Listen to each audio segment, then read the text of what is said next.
Dans une interview accordée à Télépro, jeudi 9 mars, Alexia Laroche-Joubert a annoncé que de grands travaux allaient commencer au Fort Boyard en Charente-Maritime. Ça va être sur 2 ans, a-t-elle glissé. C'était un édifice militaire, ce fut une prison, c'est désormais le décor d'une célèbre émission de télévision. Le Fort Boyard, situé en Charente-Maritime, a été construit au milieu du XIXe siècle, à l'origine pour défendre les côtes françaises des assauts de la marine anglaise. Il a ensuite été transformé en prison, avant d'être laissé à l'abandon.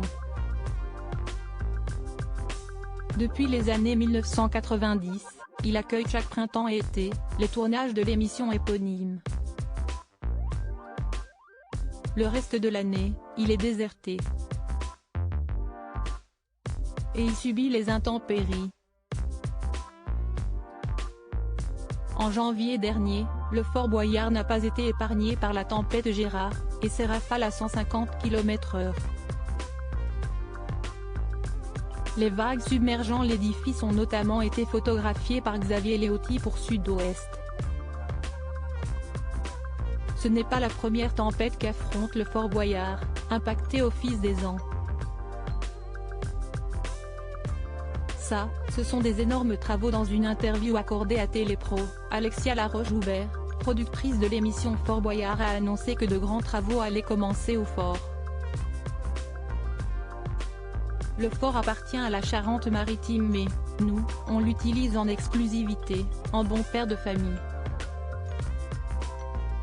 Mais, il y a quelque chose qui va être annoncé prochainement, c'est des grands travaux pour refaire ce qu'on appelle la lame, qui était devant le fort pour protéger le fort, qui a été détruite, il y a plus d'1 siècle, a-t-elle expliqué. Et d'ajouter, ça, ce sont des énormes travaux, donc on va tenir au courant évidemment les fans du fort, les habitants de la Charente-Maritime, parce que ça va être sur 2 ans. Point. Cela protège le monument qui est quand même le principal décor du programme. Programme présenté par Olivier Mine qui pourra tout de même être tourné puisque les travaux seront organisés en bonne intelligence avec les périodes de tournage, a promis Alexia Laroche-Joubert. Ce n'est pas la première fois que des travaux sont entrepris au Fort Boyard. Régulièrement, des rénovations sont faites. On a refait une esplanade dans la salle du Trésor. C'est vraiment ce qu'on appelle, nous, des travaux d'entretien et de sécurité. Cette fois-ci, ce sera un chantier de plus grande ampleur.